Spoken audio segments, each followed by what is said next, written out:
Chapitre 51. L'espoir en Allah. Allah Ta'ala dit: قل يا عبادي الذين أسرفوا على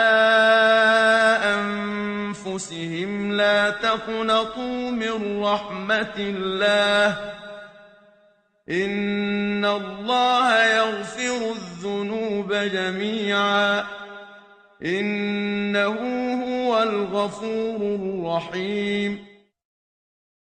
Dis: Ô mes serviteurs qui avez commis des excès à votre propre détriment, ne désespérez pas de la miséricorde d'Allah, car Allah pardonne tous les péchés.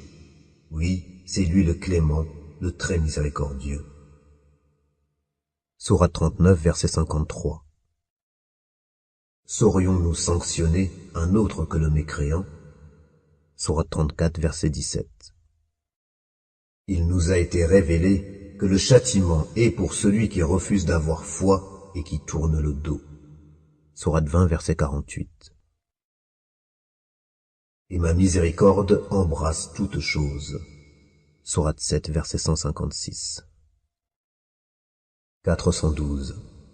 D'après Ubada ibn Samit, radiyallahu anhu, le messager d'Allah alayhi salatu wassalam a dit: Quiconque atteste qu'il n'y a pas de divinité digne d'être adorée en dehors d'Allah seul, sans associé, que Muhammad est son serviteur et messager, que Jésus est le serviteur d'Allah, son messager, sa parole qu'il insuffla à Marie et un esprit venant de lui, et que le paradis et l'enfer existent, Allah le fera entrer au paradis, quelles que soient ses œuvres. Al-Bukhari et Muslim. Dans une autre version de Muslim, celui qui atteste qu'il n'y a pas de divinité digne d'être adorée en dehors d'Allah et que Muhammad est le messager d'Allah, Allah lui interdira l'enfer. 413. Selon Abu Dharr, radiyallahu anhu, le prophète alayhi salatu wassalam a dit: Allah azza wa jal dit: Quiconque accomplit une bonne action obtiendra 10 fois sa récompense et plus encore. Quiconque commet une mauvaise action aura un seul péché à sa charge que je peux pardonner. Quiconque s'approche de moi d'un empan, je m'approche de lui d'une coudée, et quiconque s'approche de moi d'une coudée, je m'approche de lui d'une brasse.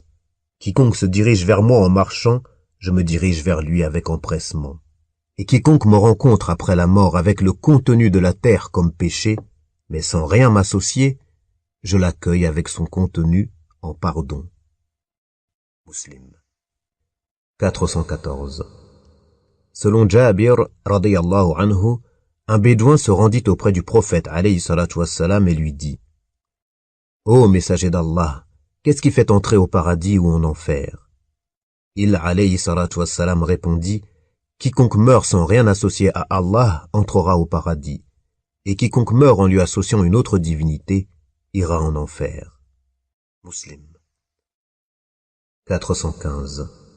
D'après Anas radiyallahu anhu, le prophète alayhi salatu wassalam interpella Mu'adh qui était en croupe derrière lui. Ô Mu'adh, me voilà accourant à ton service, ô messager d'Allah, répondit-il. Ô Mu'adh, répéta le prophète. Me voilà accourant à ton service, ô messager d'Allah, répondit-il. Ô Mu'adh, dit-il à nouveau. Me voilà accourant à ton service, ô messager d'Allah, répondit-il pour la 3e fois. Nul adorateur d'Allah n'atteste sincèrement qu'il n'y a pas de divinité digne d'être adorée en dehors d'Allah et que Muhammad est son serviteur et messager sans qu'Allah ne l'interdise à l'enfer. Ô messager d'Allah, puis-je en informer les gens afin qu'ils s'en réjouissent? Demanda Mu'adh. Non, car ils se reposeraient sur cela et cesseraient d'agir.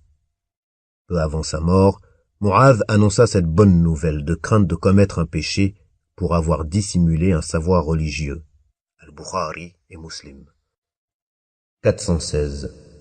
Abu Huraira ou Abu Sa'id al-Khudri, le narrateur a un doute, mais le doute ne nuit pas lorsqu'il s'agit de compagnons, car tous sont fiables.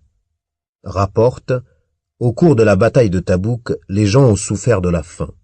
Ils dirent: Ô messager d'Allah, si seulement tu nous permettais d'égorger nos chameaux, ceux chargés du transport de l'eau, nous pourrions manger leur viande et utiliser leur graisse. Le messager d'Allah, alayhi salatu wassalam, y consentit. Arriva alors Omar, radiyallahu anhu, en disant: Ô messager d'Allah, si tu les laisses faire, nous manquerons de monture.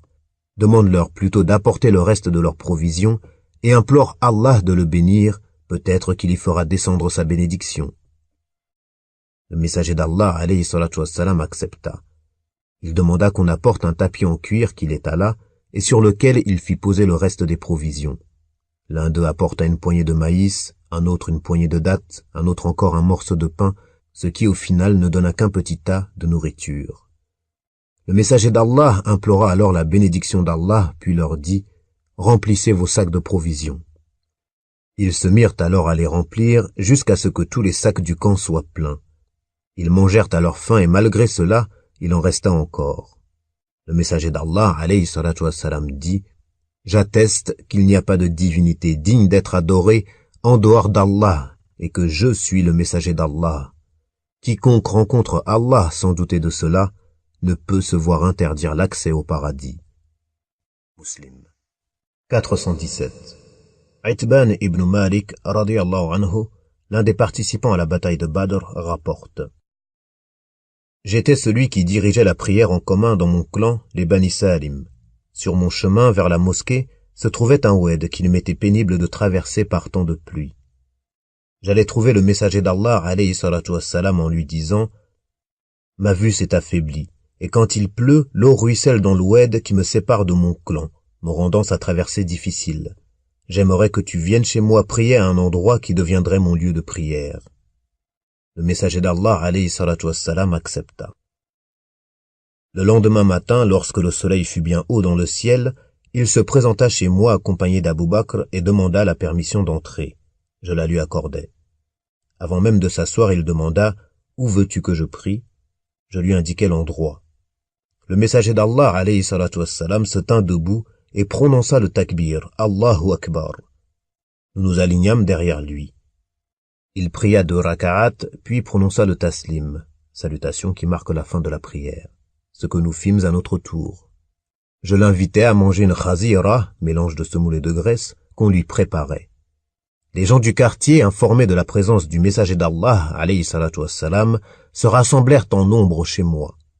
L'un d'eux dit, « Où est Malik? Je ne le vois pas. » Un autre répondit, « C'est un hypocrite qui n'aime ni Allah ni son messager. » Le messager d'Allah, alayhi salatu wassalam, répliqua, « Ne dis pas cela.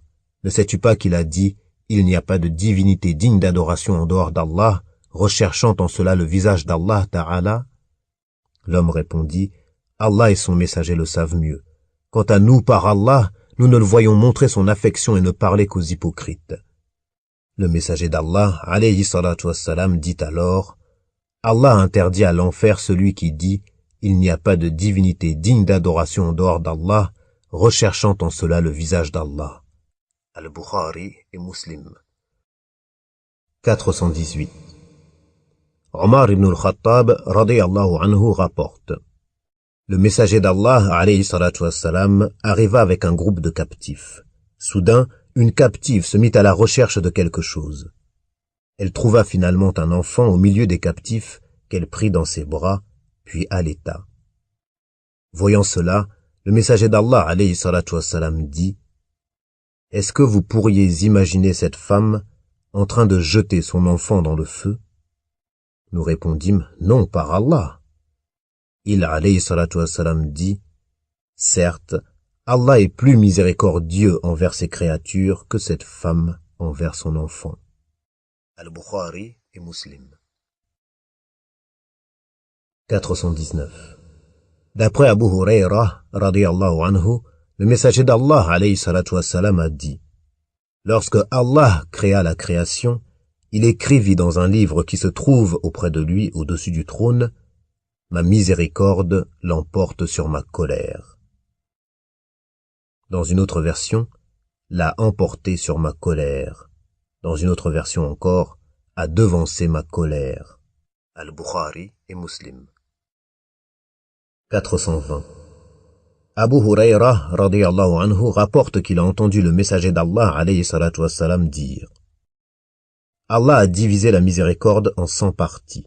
Il en a gardé 99 auprès de lui et en a fait descendre une seule sur la terre par laquelle les créatures éprouvent de la tendresse les unes pour les autres, comme l'animal qui lève son sabot de crainte d'écraser son petit. Dans une autre version, Allah Ta'ala a sans miséricorde. Il en fit descendre une seule qu'il répartit entre les djinns, les hommes, les animaux et les insectes, et par laquelle ceux-ci éprouvent de la tendresse les uns pour les autres, à l'image de l'animal sauvage pour son petit. Et Allah Ta'ala s'est réservé 99 miséricordes, dont il fera bénéficier ses créatures le jour de la résurrection. Al-Bukhari et Muslim. Le hadith est également rapporté par Muslim d'après Salman al-Farisi, radiyallahu anhu, selon lequel le messager d'Allah, alayhi salatu wassalam, a dit: Allah Ta'ala a 100 miséricordes, une par laquelle ses créatures éprouvent de la tendresse les unes pour les autres, et 99 qu'il réserve pour le jour de la résurrection. Dans une autre version encore, le jour où Allah Ta'ala créa les cieux et la terre, il créa également 100 miséricordes, chacune pouvant remplir l'espace compris entre le ciel et la terre. Il en fit descendre une sur la terre par laquelle la mère s'attendrit sur son enfant, où les animaux sauvages et les oiseaux ont pitié les uns des autres. Puis, le jour de la résurrection, il complétera les 99 miséricordes restées auprès de lui par cette miséricorde-là. 421. Selon Abu Huraira, radiyallahu anhu, le prophète, alayhi salatu wassalam, parmi ce qu'il rapporte de son Seigneur, glorifié soit-il, a dit: Quelqu'un commit un péché, puis dit: Ô Allah, absous mon péché. Allah, glorifié soit-il, dit: Mon serviteur a commis un péché, et a su qu'il avait un Seigneur qui pardonne et sanctionne les péchés. Puis il commit un autre péché et dit: Ô mon Seigneur, absous mon péché. Allah Ta'ala dit: Mon serviteur a commis un péché, et a su qu'il avait un Seigneur qui pardonne et sanctionne les péchés. Puis il commit à nouveau un péché et dit: Ô mon Seigneur, absous mon péché. Allah Ta'ala dit: Mon serviteur a commis un péché, et a su qu'il avait un Seigneur qui pardonne et sanctionne les péchés. J'ai pardonné à mon serviteur, qu'il fasse donc ce qu'il veut. Al-Bukhari et Muslim. 422. D'après Abu Huraira, radiyallahu anhu, le messager d'Allah, alayhi salatu wassalam, a dit: Par celui qui tient mon âme dans sa main, si vous ne commettiez pas de péché, Allah vous ferait disparaître, puis vous remplacerait par des gens qui commettraient des péchés et demanderaient à Allah Ta'ala de leur pardonner, et il leur pardonnerait. Muslim. 423. Abu Ayyub Khalid ibn Zayd, radiyallahu anhu, rapporte avoir entendu le messager d'Allah, alayhi salatu wassalam, dire: Si vous ne commettiez pas de péché, Allah créerait des gens qui en commettraient, puis imploreraient son pardon, et auxquels il pardonnerait. Muslim. 424. Abu Huraira, radiyallahu anhu, rapporte: Nous étions assis avec le messager d'Allah, alayhi salatu wassalam, au milieu d'un groupe comprenant entre autres Abu Bakr et Omar, radiyallahu anhuma. Le messager d'Allah, alayhi salatu wassalam, se leva puis s'absenta si longuement que nous craignîmes, moi en premier, qu'il fût enlevé à notre insu. Nous nous levâmes et je partis à la recherche du messager d'Allah, sallallahu alayhi wa sallam. J'arrivai près d'un jardin appartenant aux Ansar. Puis il cita, c'est-à-dire Abu Huraira, le long hadith jusqu'aux paroles du messager d'Allah, sallallahu alayhi wa sallam: Va et annonce le paradis à tous ceux que tu rencontres derrière ce jardin, attestant sincèrement qu'il n'y a pas de divinité digne d'être adorée en dehors d'Allah. Muslim. 425. D'après Abdullah ibn Amr ibn al-As, radiyallahu anhuma, le prophète, alayhi salatu wassalam, récita les paroles d'Allah azza wa jal concernant Abraham, alayhi salam, qui a dit: Ô Seigneur, elles ont égaré beaucoup de gens, c'est-à-dire les idoles. Quiconque me suit est des miens. Sourate 14, verset 36. Et Jésus, alayhi salam, qui a dit: Si tu les châties, ils sont tes serviteurs. Et si tu leur pardonnes, c'est toi, le puissant, le sage. Sourate 5, verset 118. Puis il, alayhi salatu wassalam, leva les mains au ciel en disant: Ô Allah, ma nation, et il pleura. Allah Azza wa Jal dit alors, ô Gabriel, va voir Muhammad, bien que ton Seigneur soit plus savant, et demande-lui ce qui le fait pleurer. L'ange Gabriel se rendit auprès du messager d'Allah alayhi salatu wassalam qui l'informa de ce qu'il avait dit, bien qu'Allah soit plus savant. Allah Ta'ala dit, ô Gabriel, va trouver Muhammad et dis-lui, tu seras pleinement satisfait de ce que nous réservons à ta nation et tu ne seras point lésé. Muslim. 426. Mu'adh ibn Jabal radiyallahu anhu rapporte. Alors que j'étais en croupe sur un âne derrière le prophète alayhi salatu wassalam, il m'interrogea. Ô Mu'adh, connais-tu le droit d'Allah sur ses serviteurs et le droit de ses serviteurs sur lui? Je répondis, Allah et son messager le savent mieux. Il dit, le droit d'Allah sur ses serviteurs est qu'ils l'adorent sans rien lui associer dans leur adoration. Et le droit de ses serviteurs sur lui est qu'il ne châtie pas celui qui ne lui donne aucun associé. Je dis, ô messager d'Allah, puis-je annoncer la nouvelle aux gens? Non, car ils se reposeraient sur cela et cesseraient d'agir, dit-il alayhi salatu wassalam. Al-Bukhari et Muslim. 427. D'après Al-Bara ibn Azib, radiyallahu anhuma, le prophète alayhi salatu wassalam a dit: lorsque le musulman est interrogé dans sa tombe par les anges et qu'il atteste qu'il n'y a pas de divinité digne d'adoration en dehors d'Allah et que Muhammad est le messager d'Allah, cela correspond aux paroles d'Allah Ta'ala. Allah a fermé les croyants par une parole ferme dans la vie présente et dans l'au-delà. Sourate 14, verset 27. Al-Bukhari et Muslim. 428. Selon Anas radiyallahu anhu, le messager d'Allah alayhi salatu wassalam a dit: chaque fois que le mécréant accomplit une bonne action, un bien de ce monde lui est accordé en récompense, à la différence du croyant dont Allah ajourne la récompense.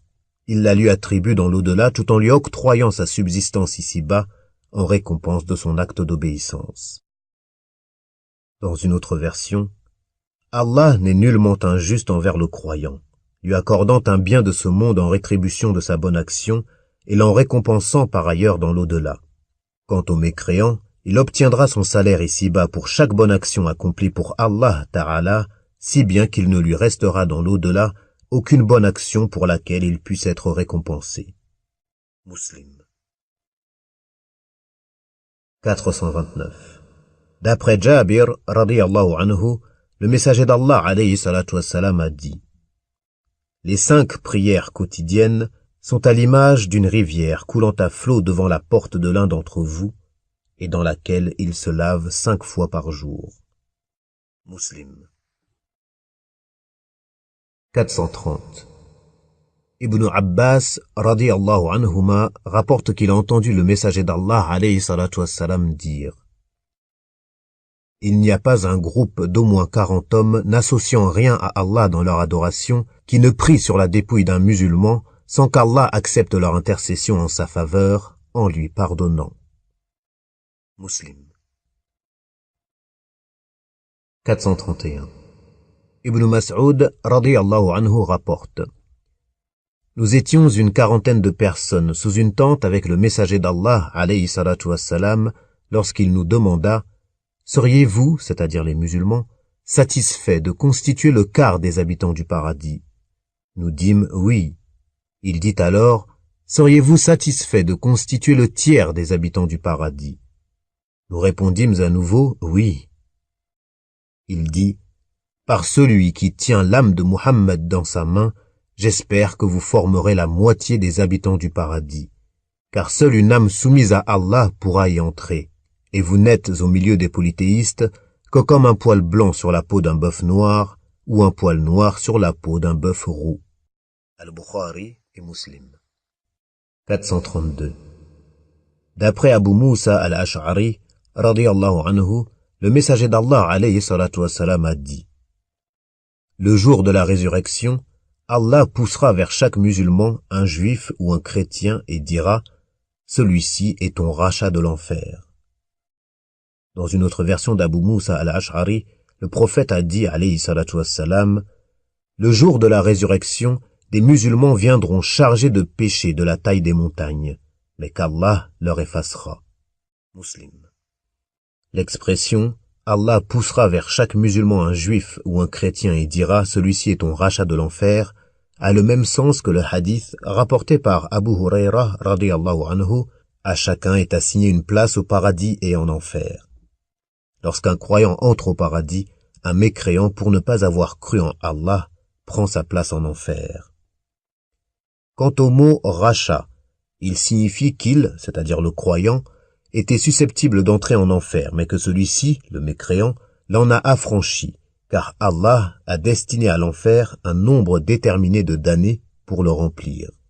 En y entrant à cause de leurs péchés et de leur incroyance, les mécréants évitent aux croyants d'y être jetés.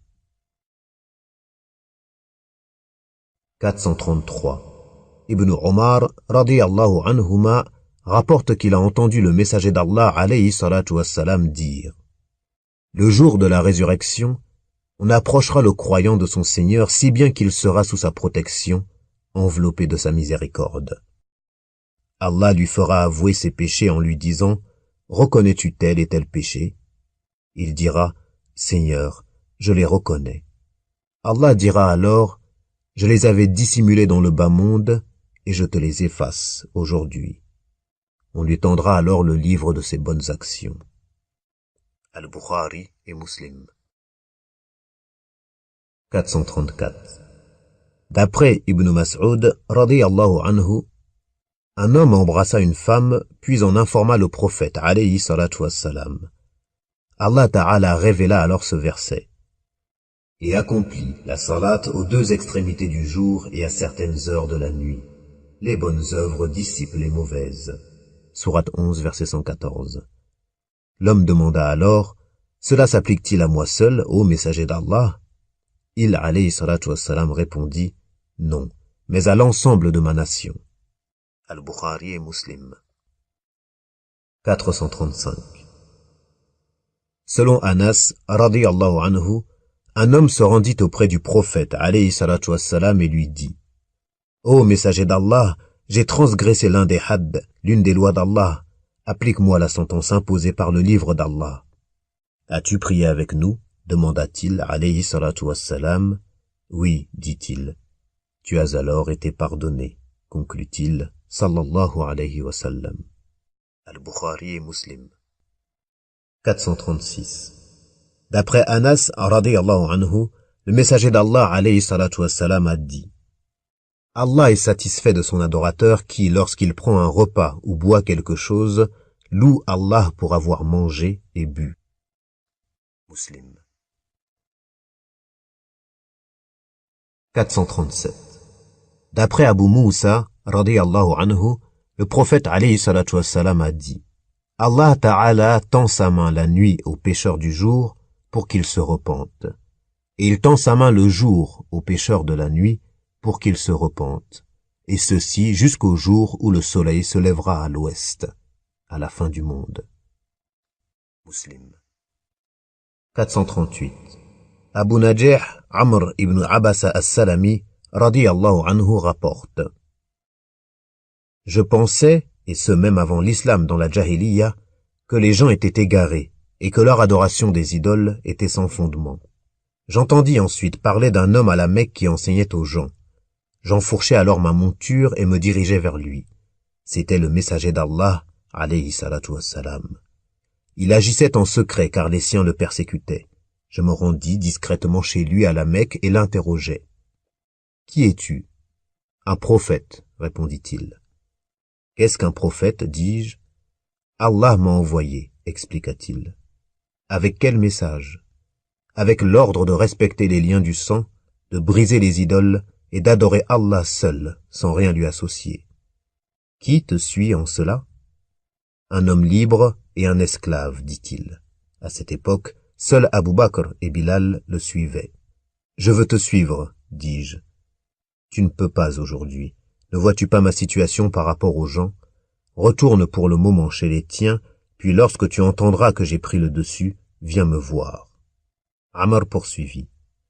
Je revins chez les miens, puis le messager d'Allah alayhi salatu wassalam émigra à Médine. Je m'informais régulièrement sur sa situation en interrogeant les gens jusqu'au moment où des personnes de ma famille se rendirent à Médine. Je leur demandais « Que fait cet homme qui est arrivé à Médine ?» Ils dirent « Les gens accourent vers lui alors que son peuple avait essayé en vain de l'assassiner. » Je pris alors la route de Médine et me rendis chez lui. Une fois devant, je dis « Ô messager d'Allah, me reconnais-tu » ? « Oui, dit-il, tu es celui qui m'a rencontré à la Mecque. » « Ô messager d'Allah, apprends-moi ce qu'Allah t'a enseigné et que j'ignore. Parle-moi de la salat. » Accomplis la salat de l'aube, subh, puis cesse de prier jusqu'à ce que le soleil se soit levé à l'horizon de la hauteur d'une lance, car il se lève entre les cornes de Satan, et c'est à ce moment-là que se prosternent devant lui les mécréants. Prie ensuite, car la salat a des témoins, les anges, et ceci jusqu'à ce que l'ombre d'une lance plantée dans le sol soit la plus courte possible. Puis, abstiens-toi de prier, car à cet instant, l'enfer s'embrase. Lorsque l'ombre apparaît après midi, prie de nouveau, car la salat a alors des témoins, les anges, et ceci jusqu'à la salat de l'après-midi, al-asr. Puis cesse de prier jusqu'au coucher du soleil, car il se couche entre les cornes de Satan, et à ce moment se prosternent devant lui les mécréants. Je dis, ô prophète d'Allah, parle-moi des ablutions. Il dit, nul d'entre vous n'apporte l'eau de ses ablutions, ne se rince la bouche, fait le madmada, n'aspire de l'eau par le nez, puis la rejette, l'istinshaq et l'istinthar, sans que ses péchés ne tombent de son visage, de sa bouche et de son nez. Puis il ne se lave pas le visage comme Allah le lui a ordonné, sans que les péchés de son visage ne tombent avec l'eau qui coule de l'extrémité de sa barbe. De même, il ne se lave pas les bras jusqu'au coude, sans que les péchés commis par ses mains ne tombent du bout de ses doigts avec l'eau. Il ne passe pas ses mains mouillées sur la tête sans que les péchés de sa tête ne tombent de l'extrémité de ses cheveux avec l'eau.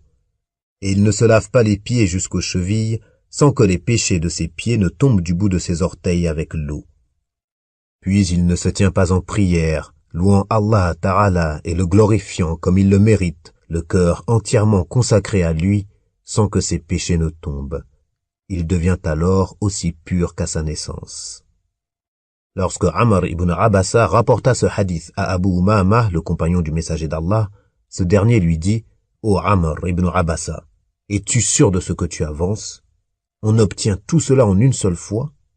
Amr répondit, « Ô Abu Umama, j'ai vieilli, mes os sont devenus fragiles et ma fin est proche. Quel besoin aurais-je à mentir sur Allah Ta'ala ou sur le messager d'Allah? Si je ne l'avais entendu de sa bouche qu'une, 2, 3, il alla jusqu'à 7 fois, je ne l'aurais jamais rapporté, mais je l'ai entendu bien plus de fois que cela. » Muslim. 439. Selon Abu Moussa al-Ash'ari, radiyallahu anhu, le prophète alayhi salatu wassalam a dit, lorsque Allah Ta'ala veut accorder sa miséricorde à une nation, il prend l'âme de son prophète avant de la faire disparaître pour que ce dernier la devance et la précède auprès d'Allah.